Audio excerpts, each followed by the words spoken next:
Indian సినిమాకు కొత్త boundaries create చేస్తున్న దర్శకుడు Rajamouli. Budget, making, market, success ఇలా ప్రతి విషయంలో రాజమౌళి స్టాంప్ స్పష్టంగా కనిపిస్తుంది. ముఖ్యంగా సినిమా కథకు విజువల్ ఎఫెక్ట్స్ ను వాడుకోవటంలో జక్కన్నది సెపరేట్ స్టైల్.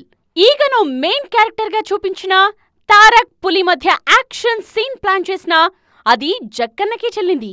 తన నెక్స్ట్ సినిమాతో మరో విజువల్ ఫీస్ట్ ఇవ్వబోతున్నారు రాజమౌళి. మహేష్ తో గ్లోబల్ రేంజ్ మూవీ ప్లాన్ చేస్తోన్న జక్కన్న ఈసారి ఏకంగా డైనోసార్ తో ఫైట్ సీక్వెన్స్ ను ప్లాన్ చేస్తున్నారట.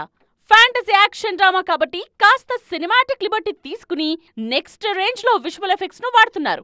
అందుకోసం ఇండియన్ కంపెనీస్ తో పాటు ఫారిన్ విఎఫ్ఎక్స్ టీమ్స్ తోనూ కొలాబరేట్ అవుతున్నారు. మన సినిమా స్థాయిని నెక్స్ట్ లెవెల్ కు తీసుకువెడుతోన్న మరో విజువల్ వండర్ AA22. పుష్పతో నేషనల్ మార్కెట్ ను షేక్ చేసిన బన్నీ ఇప్పుడు గ్లోబల్ మార్కెట్ మీద దృష్టి పెట్టారు. అందుకే అదే రేంజ్ ప్రాజెక్ట్ ను సిద్ధం చేస్తున్నారు. విజువల్ గా ఇండియన్ స్క్రీన్ ఇంతవరకు ఎక్స్పీరియన్స్ చేయని కొత్త వరల్డ్ ను చూపించబోతున్నారు. అనౌన్స్మెంట్ వీడియోతోనే అంచనాలు పెంచేసింది అట్లీ టీమ్. ఈ సినిమా ప్యారలల్ వరల్డ్స్ లో జరిగే ఫ్యాంటసీ కథ అన్న ప్రచారం జరుగుతోంది. అదే నిజమైతే విఎఫ్ఎక్స్ కు మాక్సిమం స్కోప్ ఉంటుంది. దానికి తగ్గట్టుగా ప్రీ ప్రొడక్షన్ నుండే ప్లానింగ్ చేస్తోంది టీమ్. ఇలా మన మేకింగ్ స్టైల్తో హాలీవుడ్ ను కూడా సవాల్ చేస్తోంది తెలుగు సినిమా.